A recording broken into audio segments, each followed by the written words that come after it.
Hello everybody, welcome to Strokovich Plays 7 Days to Die, where I will be trying to survive for 7 days at a time.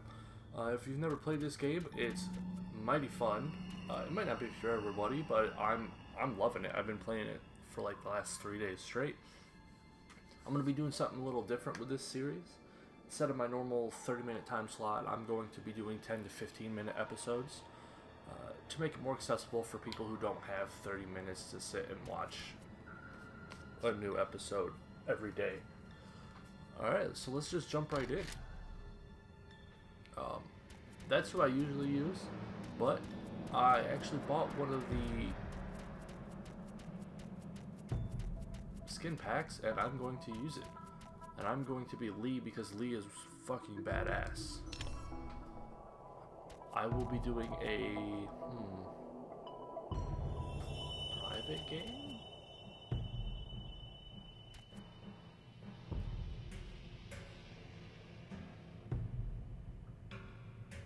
Oof. I'll do a private game. It's gonna be random.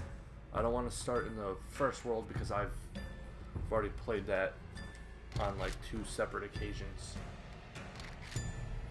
Adventure, default, normal, hello. If they never run, I'll be able to actually go outside at night and stuff. It's just too dangerous to go outside at night when they run, because if they get you and there's like 2 of them, you're fucked. There's no way for you to ever win. So I think I'm going to start that, and then if people don't really want that, I'll do something different.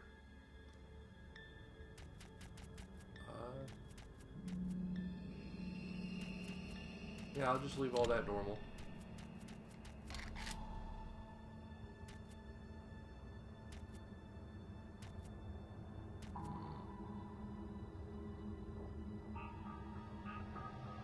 Yeah, I don't really... Rule sets.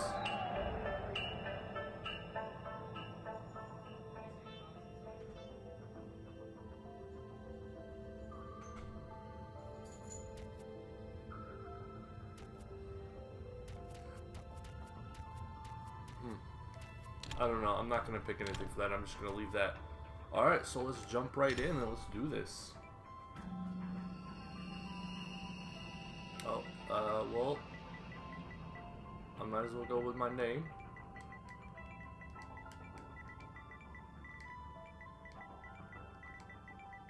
Strokovich.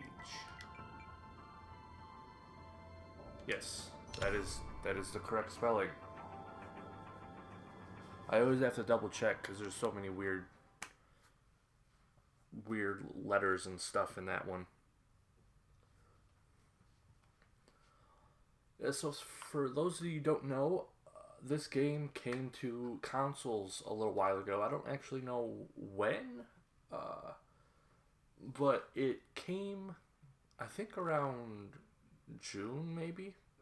Anyway, I was on the fence about buying this game when I found out about it, and so I ended up not doing it for a long time. And then recently I was watching Game Society Pimps, and I saw that they had a series on this. And I'm like, oh, cool. So I started watching them, and they're freaking hilarious, by the way. Go watch them if you can.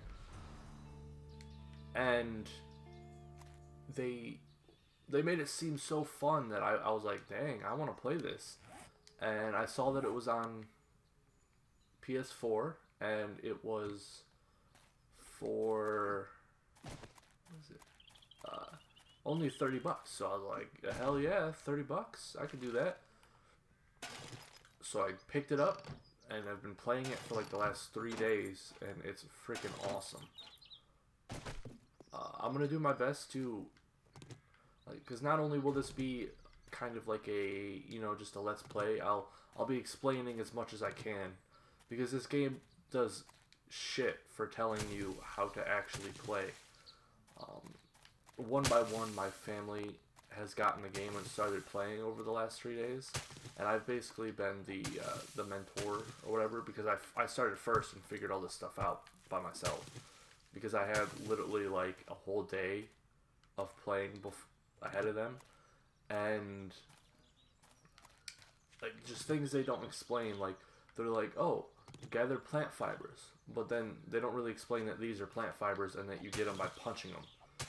Or gather wood. That's pretty obvious if you've ever played Minecraft. Just sit here and punch this tree for a little bit, because you get some as you're punching it. You don't have to wait for it to deplete. See, on the bottom right, you actually get some as you're going. And then it says craft a stone axe, but then it doesn't give you any kind of hint or inclination on what you would have to do that. So you push square for the PS4 users. I don't know about Xbox or PC.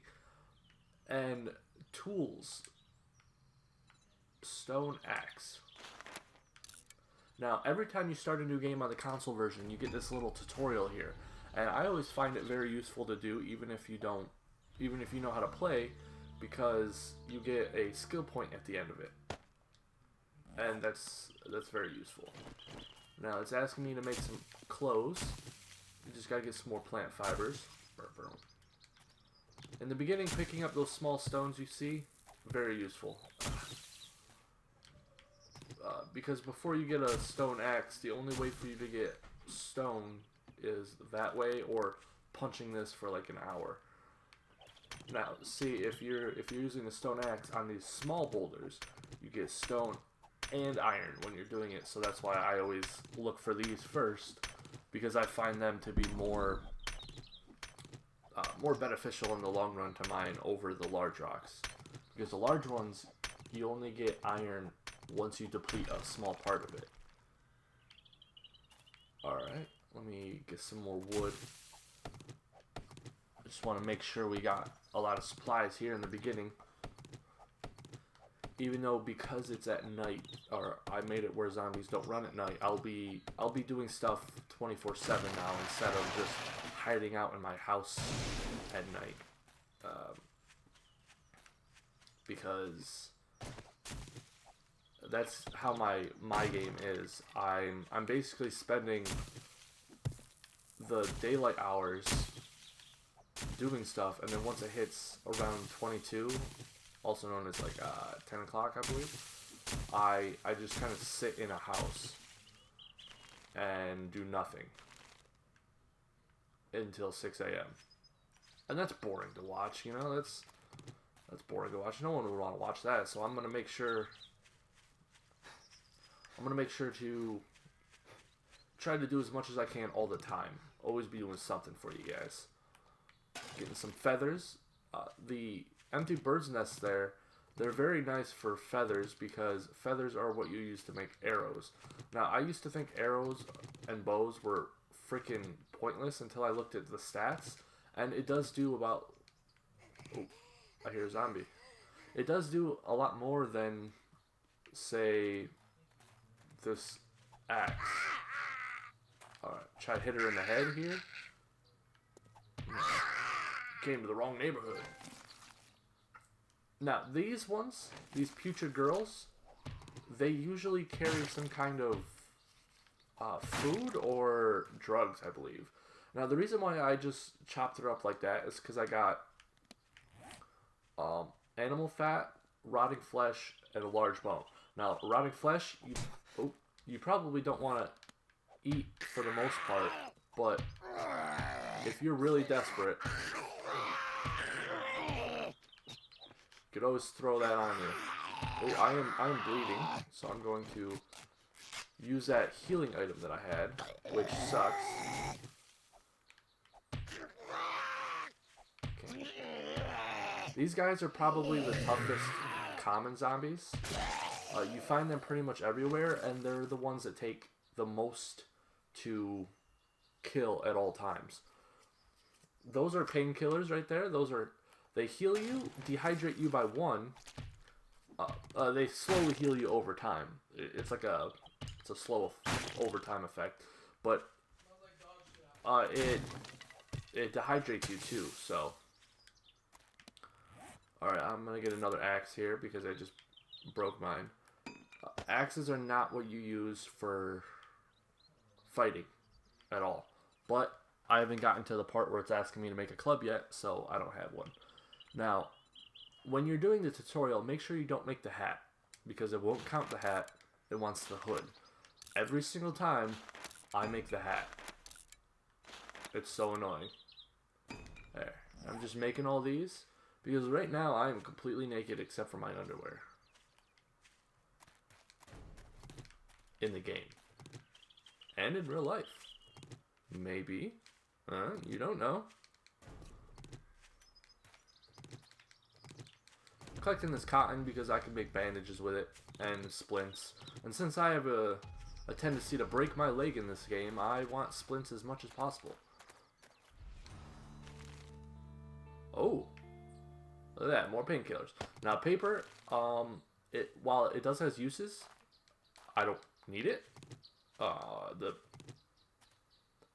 Damn. I wish I was a higher level. I would just completely kill that deer. Paper is mostly only used for what's it called? Explosions, bombs, and whatnot. See, I'm Lee. I'm Lee Everett. Oh wait, you do start with pants and stuff. They're not actually pants. That's just part of the skin, huh? That's kind of dumb. I wonder what happens if I. Okay, good. I was kind of worried that it would just like put this over the shirt and that would look stupid. No, but so yeah, technically I was naked. It was counting me as naked. It just wasn't looking like I was naked. Alright, now it wants us to craft a club, and since I gathered that wood earlier, I'm going to do that. I'm going to make this cotton here first so that I have it. Now, the way all this works is to craft stuff, for PS4 users anyway, you push square, your crafting menu comes up, right? And then over here is all your recipes. Everything that you can make first is on top. Then, up here is the different things. You can use L2 or R2 to switch between them, or you can just go to the one you want and click on it. It's pretty cool. You can actually favorite stuff, like the stone axe. I could favorite it, and then when I go to my favorites menu right here, all of the stuff that I favorite will be right here on this page. So if there's things you see that you make all the time, you know, favorite them, and then you could just stay on your favorite page the whole time, and never have to switch back and forth. It's pretty nice. Alright, it's asking me to make a club, which I can definitely do. Now, because I know that they're super picky and they just want a wooden club, I'll make a wooden club instead of an iron force club. But I'm going to make an iron reinforced club almost immediately afterwards and never use this club. Because, as you could probably tell, based on the names, iron reinforced clubs are way better. Now, the reason why I'm bringing my food and water out of my inventory is because you can actually eat and stuff out of them by pushing triangle on them. It gives you little stats, and then left on the D-pad it lets you eat it, or right on the D-pad, scrap, down, drop. But I don't really want to do the head, obviously, because I'm not really that hungry or full right now, or hungry or thirsty. But I don't like them taking up these spots right here, because you could just eat and drink from the menu, and it's never an emergency, you know? Alright, it's asking me to make a wooden bow and some arrows. I can do that. So same thing, you just bring it over here. It says how much you need, how much you have. I just make it by pushing up on the D-pad. These arrows right here lets you make more than one. And everything takes seconds, so like 1 would take 6, 2 would take 12. Alright, let's make some arrows. It's wanting us to make 2, so I'm just going to make 2 right now. In the beginning, I don't want to go overboard here. Alright, that's 5 out of 8. Usually, you actually start by a house. Although, that's in Novograd or whatever it's called.